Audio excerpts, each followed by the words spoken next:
Okay, folks, I just watched episode 9 of season 13 for Tyler Perry's House of Payne, Hut Hut Psych, and this was a pretty solid episode. I don't really have many, well, honestly, I don't even think I have that many complaints or any complaints for that matter. I wouldn't say it's necessarily a 10 out of 10, but I thought it was very serviceable. I give it an 8 out of 10. At this moment, I'm trying to remember what last week's episode was. Wasn't it the one about Floyd and Glow and Lisa trying to find no, the job thing. I forgot. I don't know. Dang, slips from my mind. Cause I'm thinking that this episode here is a good companion piece to the episode where Junior is trying to find the he's trying to choose between Miranda and Laura. Oh yeah. Last week was Father's Day. It was the Father's Day episode. Yeah, Laura for the mother's son dance. And basically, this was a much better episode in terms of Calvin allowing Junior to make his own decision and supporting it. Because his decision to play sports. Now, if I were to sum up this episode with one word, it would be continuity. And I just love the fact that this season is doing an excellent job of showcasing that not every issue that is seemingly resolved at the end of an episode is completely resolved. You know, the rut between Janine and CJ in their marriage, Calvin Jr. with his anger issues. And I just love that. I mean, because honestly, I think this is the B plot. I think the A plot was the Janine, CJ, and the twin storyline, while the B plot was the football stuff. But essentially, Curtis is watching football. He sees a interesting play, and he wants to show Ella because it has him psyched up. But Ella doesn't like the violence, and I'm like, oh, I kind of see where this episode was going. Calvin comes in basically explaining that, he put Junior on punishment yet again. He got so mad playing a video game, he, punted the controller and it broke.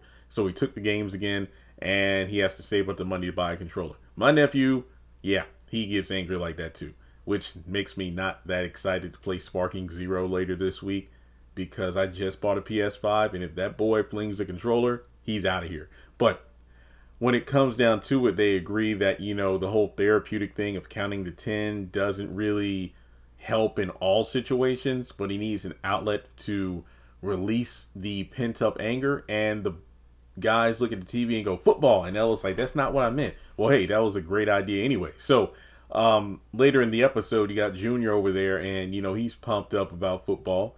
And, Calvin goes inside to sign him up for it, and Curtis goes to find his old high school jersey, I believe. So during the, brief scene of Ella and Junior in the backyard, he's asking his grandma, like, what kind of football name would she, vote on if he were to give her a couple of choices. She says, oh, I really don't want to give my input on it. It's like, hey, if you were me, would you play football? And the thing is, Ella did not really annoy me in this episode. Typically, I'd be like, oh, here Ella go again. But no, number one, her concerns about her grandson not wanting to see him get hurt, valid, understandable. But the thing is, I like that she did not force her opinion on him. She didn't even want to give her opinion. It was Junior that asked, if you were me, what would you do? And she said tennis. Again, didn't push it. But then as soon as Calvin comes back outside saying, hey, I just signed you up, Calvin Jr. changed his mind. And, of course, his dad and grandpa want to know, wait a minute, 1 minute you're psyched to go, the next minute, what's going on? He kind of beats around the bush, but then says, well, grandma told me that she didn't want me to get hurt. Which, again, valid concern. I'm not mad at Ella for that. So the guys and Ella pretty much have a back and forth about what game he should play. Funny gag of the fact that Curtis never washed his jersey, which must be funky as I don't know what. But later in the episode, Ella says that, hey, you know what?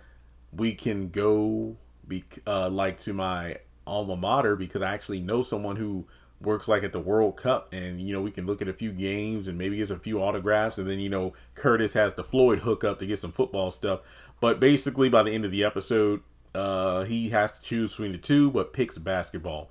And that's pretty much it. He basically says, hey, it's a less likely chance I'll get hurt, and I can still pick up cheerleaders. So that was pretty cool. I think that's an interesting title, Hut Hut Psyche, as in hut hut, obviously a reference to football, but two huts and then two sports that he's thinking about. But then Psyche, I'm not picking either of them. I'm picking basketball. So there you go. Like I said, I really like the Calvin scenes where he pretty much allows his son to make his own choice. And yeah, he was kind of like Ella, hey, it's understandable she'd be worried about her grandson getting hurt. Calvin isn't mad that Calvin Jr. changed his mind, but he's rightfully curious about, hey, just like 45 seconds ago, you were hyped up for football. I go inside to sign you up. I come back outside and you change your mind. What happened? So, I'm curious to see if the basketball plot actually is referenced later in this season. Because again, I will give that episode a couple of extra points because again, I love the continuity. So when we go to the other storyline, the episode starts off with CJ on the couch looking at his phone. You got Janine and Jasmine coming in. And Janine automatically gives him the stink face, basically judging him, saying like, well, look at this, Jasmine. Your dad's just chilling like he doesn't have a care in the world. And he's like, well, actually, I'm on my phone reading up on the school district. Since Malik is working with the councilman, I'm trying to get a little bit more into politics, to kind of see where this guy stands and whatnot. Again, great continuity in reference to Malik's job, the councilman, and CJ, kind of seeing what's going on, like, what this guy stands for. And Janine, is in her feelings. But here's the thing. Sometimes it does get a bit annoying in terms like, dang, it's like Janine just never gives this guy a break. But at the same time, I love the realistic aspect of this couple because couples that have been together for so long, yeah, there's bound to be some nagging. And, like CJ calls out the different looks she gives and she wants to deny it, but then she can't really deny it because he points out the truth about how you are judgmental. It's like, you're nagging me about if I eat too much cake. If I happen to relax on my day off from work, 5 minutes, just relaxing, you're not going to make me feel guilty about it. And then they pretty much come to the understanding of we're kind of stuck in a rut where it's always, kind of going at each other's throats as opposed to being on the same team. But we have an interesting C plot, I guess, in reference to this storyline where the twins both want to run for student body president. So pretty much you got Jaden and CJ working together, and then you got Janine and Hayden working together. And also I think Hayden's hair is different in this episode. I think it was straightened out or something. I'm used to it kind of being curly like her brother. So I think that was a nice little touch there. Kind of making her look a little bit more like Jasmine when she was little.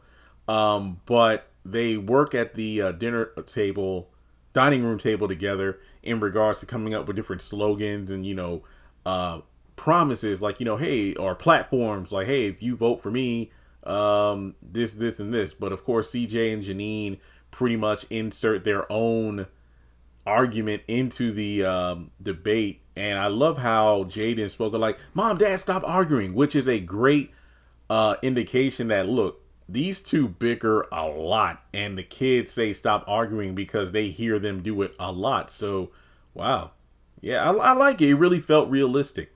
But basically, they come up with the different platforms. I think Hayden was about like Crazy Sock Wednesday. Hey, I'm down for that. If you know me, I got a bunch of crazy socks and different t-shirts and ties. So I'm down for that crazy, wacky, like dress up day. I think Jaden was the one talking about like, oh, the movie Friday thing is great. And then at the end of the episode, come to find out that neither of them won the campaign due to the fact that the third party just came in there and gave out lollipops to everyone. And that, won the vote. Obviously, I was laughing at Jasmine saying that, yeah, there's a lesson to be learned, bribe the voters. And that was pretty funny. So I think the reconciliation between CJ and Janine was great. Again, I don't think the rut is completely gone, because it turns out CJ fixed lasagna. Jasmine's going to watch the twins. That way her parents can go to the movies. But of course, Janine is upset that CJ doesn't want to see the movie that she wants. But, it's because, hey, you know what? I don't want to go because I got to wake up early tomorrow. Yeah, you're right. I got to do the same thing. But how about this weekend we go see that movie? And they pretty much reconcile after that. But yeah, this was a great episode. I think it was pretty solid. And I do believe we are closing in on the mid-season finale come October 29th. So yeah, I think House of Payne so far, I think if I remember correctly, the only episode I really didn't ride with was the mother-son dance from a couple of weeks ago. Other than that, I've enjoyed what we've gotten so far. Now, with that being said, let me know your thoughts in the comments below. Like and subscribe. And also, I need to check on, I haven't checked on the episode ratings in a few weeks. I wonder if they've gone up. So, with that being said, I'll catch you in the next video.